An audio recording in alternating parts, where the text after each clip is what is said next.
আদিবাসীক প্ৰতাৰণা কৰা প্ৰতিটো দলকে সমাগত সাধাৰণ নিৰ্বাচনতো উচিত প্ৰত্যুত্তৰ দিয়া হ'ব। এই মন্তব্য আদিবাসী ছাত্ৰ সন্থাৰ মুখ্য উপদেষ্টা ষ্টিফেন লাক্ৰাৰ। উদালগুৰি চেকাৰী বাংলাত অনুষ্ঠিত 19তম আদিবাসী মহাসভাৰ অন্তিম দিনৰ মুকলি সভাত মুখ্য অতিথিৰ ভাষণত ষ্টিফেন লাক্ৰাই নিজৰ ভাষণত চৰকাৰক তীব্ৰ সমালোচনা কৰে।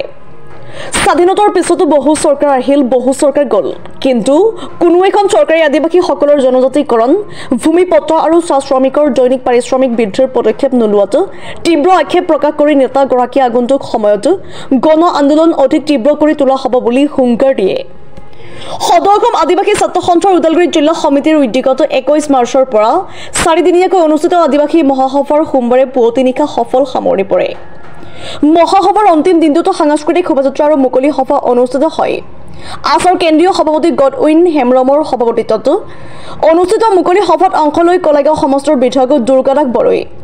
নিশা সাংস্কৃতিক সন্ধিয়াৰে সফল সামৰণি পৰে আদিবাসী মহাসভা। নিউজ ডেস্কৰ ৰিপৰ্ট ইছা 24x7।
जो है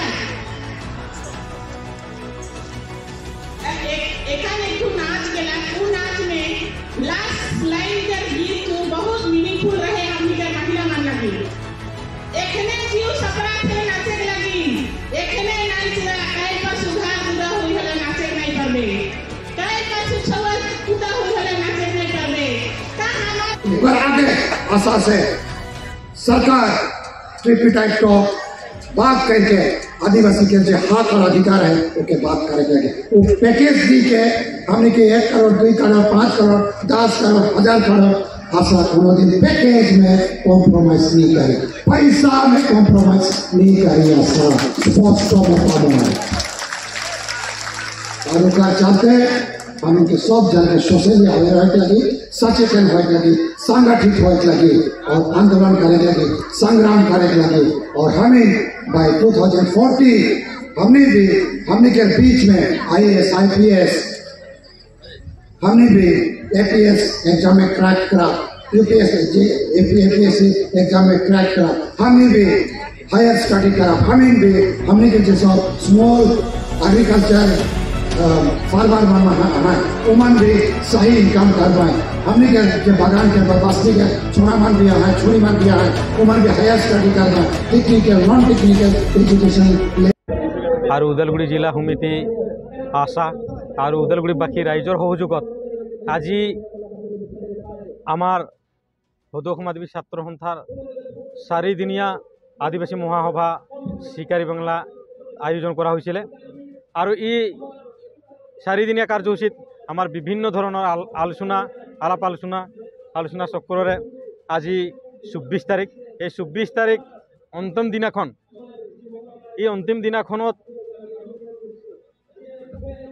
আজি আমার মুকলি সভা চলি আছে। আর মুকলি সভাত আমার বিভিন্ন জায়গার পৰা বিভিন্ন বিষয়াসকল, বিভিন্ন জাতি জনগোষ্ঠীর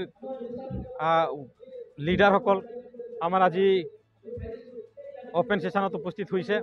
আর আদিবাসী মহাসভার আদিবাসীর আমি সদৌ অসম আদিবাসী ছাত্ৰ সন্থাই ওদালগুৰি জিলাত ভেৰগাঁও সাব ডিভিশনৰ অন্তৰ্গত শিকাৰী বাংলাক 4দিনীয়া কাৰ্যসূচীৰে মাৰ্চ মাহৰ 21, 22, 23 আৰু 24 4দিনীয়াকৈ মহাসভা আদিবাসী মহাসভাই আয়োজন কৰিছোঁ। আৰু 3 দিন 21, 22 আৰু 23 আমি বিভিন্ন বিষয়ত যিবোৰ আদিবাসী সমস্যাবোৰ আছে তাৰ সেই সমস্যা লৈ আমি আলোচনা চক্ৰ ৰাখিছিলোঁ। আৰু আজি অন্তিম দিন, আজি মুকলি সভা। আৰু এই মুকলি সভাত আমাৰ যিবিলাক এই আলোচনা চক্ৰৰ যি বিষয়বস্তুবিলাক, এই বিষয়বস্তুবিলাক আলোচনা কৰি আমি ৰাইজক মেছেজ দিব বিচাৰিছোঁ এই মুকলি সভাৰ জৰিয়তে।